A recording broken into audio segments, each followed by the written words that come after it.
नमस्ते। आप सभी को मेरी तरफ से हिंदी दिवस की हार्दिक शुभकामनाएं। हम सबकी पहचान है हिंदी, मातृभूमि की शान है हिंदी। आज का दिन बहुत ही खास और महत्वपूर्ण है। आज 14 सितंबर हिंदी दिवस है। हर वर्ष 14 सितंबर को संपूर्ण भारत में हिंदी दिवस मनाया जाता है। हिंदी भाषा विश्व में बोली जाने वाली मुख्य भाषाओं में से एक है। हिंदी भाषा हमारे देश की संस्कृति और संस्कार की प्रतिबिंब है। हिंदी भाषा हमारे देश की पहचान है, वह देश की एकता का प्रतीक। हिंदी देश के हम, हिंदी ही हमारी बोली है। सहज सरल आसान हिंदी ही सबसे बोली है। धन्यवाद।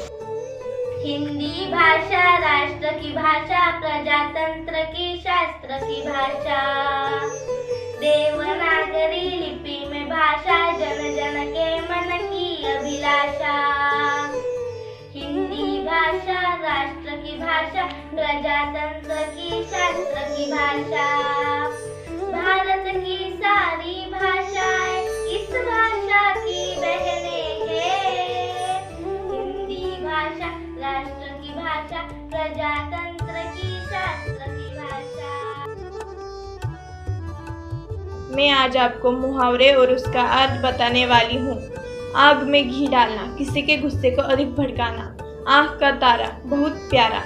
चने के पेड़ पर चढ़ाना, प्रशंसा करना। पेट में चूहे कूदना, बहुत भूख लगना। 1 और 1 11, एक साथ होने पर शक्ति बढ़ जाना। 9 2 11 होना, मुसीबत के समय भाग जाना। गले का हार, बहुत प्रिय होना। बंदर क्या जाने अदरक का स्वाद, मूर्ख को गुणों की परख न होना। Thank you. एक एक यदि पेड़ लगाओ तो तुम बाग लगा दोगे। एक एक यदि ईंट जोड़ो तो तुम महल बना दोगे। एक एक यदि पैसा जोड़ो तो बन जाओगे धनवान। एक एक यदि अक्षर पढ़ लो तो बन जाओगे विद्वान। आज मैं आपको हिंदी में 2 विशेष शायरी बोलने वाली हूँ। पहली है, वक्ताओं की ताकत है हिंदी भाषा, लेखक का अभिमान है हिंदी भाषा। भाषाओं के शीर्ष पर बैठी मेरी प्यारी हिंदी भाषा। हिंदी है हमारी राष्ट्रभाषा, हिंदी है हमें बड़ी प्यारी। हिंदी की सुरीली हमें लगे हैं हर पल न्यारी। तू चल खुद की खोज में निकल, तू चल खुद की खोज में निकल। तू किस लिए हताश है, तेरे वजूदों की समय को भी तलाश है। तू किस लिए हताश है, तेरे वजूदों की समय को भी तलाश है। जो तुझ पे लिपटी बेड़िया समझना इनको वस्त्र, जो तुझ पे लिपटी बेड़िया समझना इनको वस्त्र तू। ये बेड़िया पिघाल के बना ले इनको वस्त्र, ये बेड़िया पिघाल के बना ले इनको वस्त्र। बन बाग बाग बनियान में सुहानी सुगंध उड़ायो। ठुमकी ठुमकी मयूरा नाचत गीत कोयलिया गायो।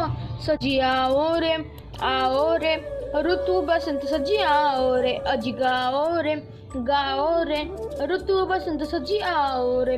पीली पीली सरसों फूली और अम्बुआ पे छायो। हरी हरी मटर बिछोनी ऊपर अमित रंग बरसायो। पीली पीली सरसों फूली और अम्बुआ पे छायो। हरी हरी मटर बिछोनी ऊपर अमित रंग बरसायो। सजी आओ रे ऋतु बसंत सजी आओ रे। अजी गाओ रे ऋतु बसंत सजी आओ रे। नमस्कार विद्यार्थी मित्रों, आज मैं आपको कहावतें और उसके अर्थ बताने वाली हूँ। पहली कहावत, अकल बढ़िया भेष, शारीरिक बल से बुद्धि बल श्रेष्ठ है। हरिहर की प्रक्रिया गुजराती ताला, सामान्य वस्तु की असामान्य सुरक्षा करना। आए थे हरि भजन को उठान लगे कपास, मूल्य कार्य छोड़कर अन्य कार्य में लग जाना। उल्टा चोर कोतवाल को डांटे, अपना अपराध और पर मरना। अंधे के आगे रोए अपने नैना खोए, हृदयनीय के आगे दूढ़ा रोना व्यर्थ है। एक म्यान में 2 तलवार, स्थान एक का हो पर 2 को रखने की चेष्टा की जाए। करेला और नीम चढ़ा, दुष्ट को बुरी संगत मिलना। रिम झिम गाती बूंदे धरती पर है आती बूंदे, खेतों बागों मैदानों में हरियाली फैलाती बूंदे, धरती से नालों नदियों में सागर में मिल जाती बूंदे, गर्मी से तपते लोगों को शीतलता पहुंचाती बूंदे, मेंढक मोर पपैये कोयल सबका मन हर्षाती बूंदे, गुरुआए के रथ पर चढ़कर इठलाती मुस्काती बूंदे।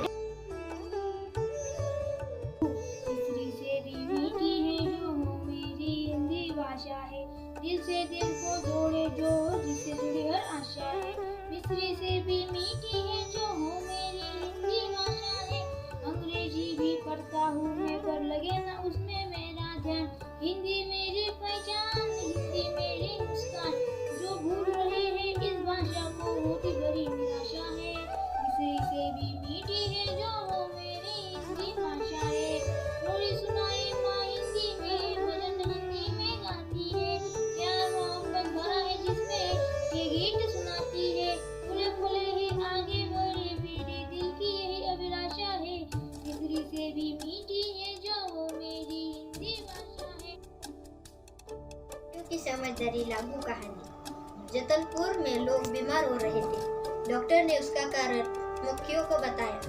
जतनपुर के पास एक कूड़ेदान है, उस पर सारी मक्खियाँ रहती है। वह उड़कर सभी घर में जाती, वह रखा खाना गंदा कर देती।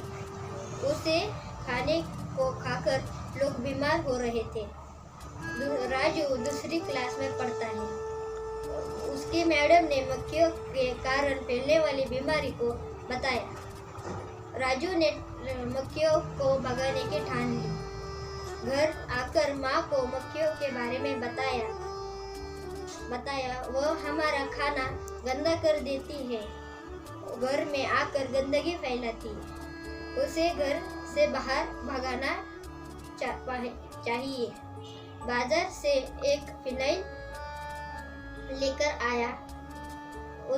उसके पानी से घर में साफ सफाई हुई। रसोई घर में खाने को ढकवा दिया, जिसके कारण मक्खियों को खाना नहीं मिल पाया।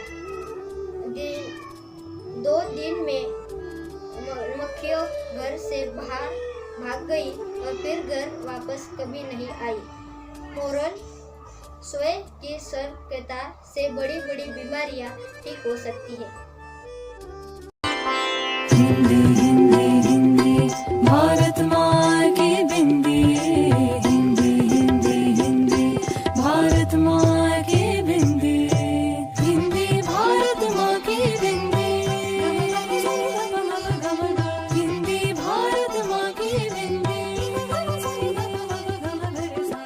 हिंदी से सजती भारत की भाषाएं, सब मिलकर गाए भारत की गाथाएं, विश्व में फैले इसके। मुंशी प्रेमचंद जी का साहित्यिक परिचय। मुंशी प्रेमचंद जी ने लगभग 1 दर्जन उपन्यासों एवं 300 कहानी की रचना की। उन्होंने माधुरी एवं मर्यादा नामक पत्रिकाओं का संपादन किया तथा हंस एवं जागरण नामक पत्र भी निकाले।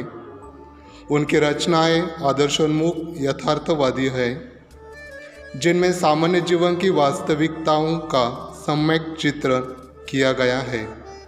उनकी 2 रचनाएं गोदान और गबन है। रहीम का दोहा: रूठे सुजन मनाइए जो रूठे 100 बार, रहीमन फिरी फिरी पोइए टूटे मुक्ताहार। अर्थ है, अच्छे लोगों से रिश्ते हमेशा बनाए रखें, भले वे लोग 100 बार टूट जाए तो हर बार उन्हें मना लेना चाहिए।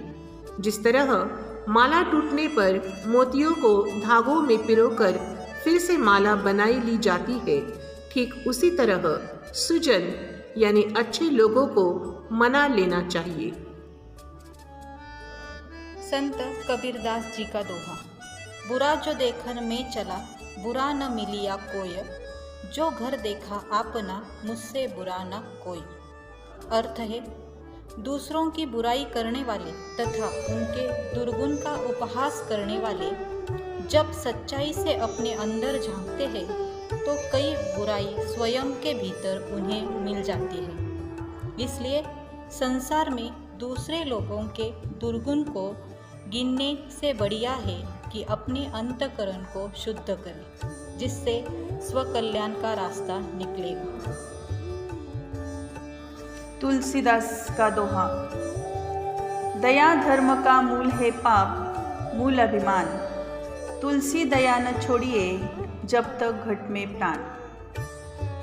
तुलसीदास जी ने कहा कि धर्म दया भावना से उत्पन्न होती है और अभिमान तो केवल पाप को ही जन्म देता है। मनुष्य के शरीर में जब तक प्राण है तब तक दया भावना कभी नहीं छोड़नी चाहिए। इस दोहे से हमें यह शिक्षा मिलती है कि हमें हमेशा लोगों की मदद करनी चाहिए और सभी के प्रति दया का भाव रखना चाहिए और खुद पर कभी गुरूर नहीं करना चाहिए।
भाषा, प्रजातंत्र की शास्त्र की भाषा।